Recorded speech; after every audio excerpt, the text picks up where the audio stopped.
What if the very first truly stable structure in the universe wasn't a rock or a star, but a tiny loop of motion in an invisible sea, the electrons? As the first successful knots the cosmos ever tied and kept.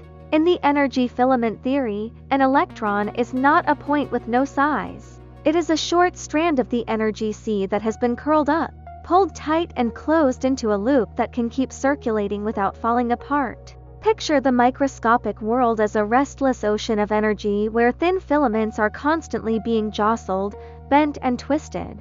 Everywhere in that sea, nature is trying knots, small loops, twisted hooks, half-formed rings and crooked curls, like countless hands tying and untying strings under turbulent water. Almost all of these attempts failed. A slight change in the surrounding flow and the knot snaps open or shreds into nothing. The electron belongs to the vanishingly small set of patterns that hit all the strict requirements at once, so it can survive.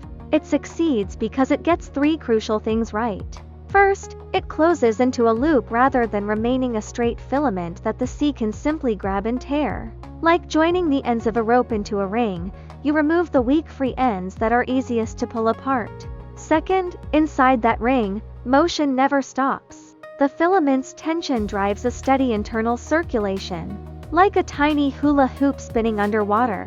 So even when the surrounding sea is shaking it, the internal flow keeps reinforcing the loop's shape, instead of letting it collapse. Third, the loop's tightness lands in an extremely narrow sweet spot. If it were wounded looser, the sea would flatten it back out. If it were wounded any tighter, the stress would make it snap. Only a very thin band of tension values allows it to be long-lived. Hitting all three at once is almost absurdly unlikely. A rough estimate says the odds for a random attempt to land in that stable window are on the order of 1 divided by 10 to the power of 62. Effectively, miracles rare at human scales, but the universe has had effectively unlimited tries. The energy sea has been tying and untying knots from the very beginning. And over cosmic time, that tiny success rate is enough to produce a vast population of electrons. Once an electron exists as a stable loop, it stops being just a label in a table and starts acting on the sea around it. Because the loop is tight, it pulls the local energy sea inward, creating a small but real dent in the tension landscape. Whenever you try to push the electron, you are really trying to drag that dent across the media. And the resistance you feel is what we call mass. Mass, in this picture, is not stuff hidden inside. It is how hard it is to move the patch of tightened sea that the loop has carved out. The loop also has an inner side and an outer side. If the inner side pulls harder, the surrounding sea is drawn inward, like water being pulled towards the center of a whirl. And that inward bias shows up to us as negative charge. If in another kind of loop the outer side dominates, it pushes the sea outward, like water being pushed away from the center. And that outward bias corresponds to positive charge. Over long times, this constant pulling carves fine, straight creases in the sea, much as sitting on a leather sofa over and over leaves permanent folding lines. Those creases are what we call the electric field, the directions in which the sea is already slightly stretched. When the electron starts moving through the sea, the picture gains another layer. Its straight electric creases do not disappear. They are dragged along and twisted into spirals, like a stick pulled through water that leaves a trailing swirl. The curved, spinning pattern of those dragged creases is what we label the magnetic field. Electric effects are the straight threads the loop pulls out of the sea. Magnetic effects are those threads bent into eddies by motion. Both are simply motion scars left by this ring-shaped filament acting inside the medium. Why is the electron so stubbornly stable when so many other patterns die quickly? A key reason is that its internal circulation has locked into resonance with the background beat of the sea's tension.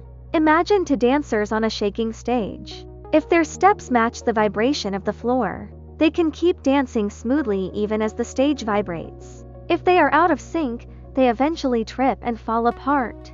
The electron's internal lap rate and the wider sea's heartbeat matches well enough that random disturbances tend to be smoothed out rather than amplified, which lets the loop persist while other knots disintegrate. That is why the electron is not just another particle in a zoo.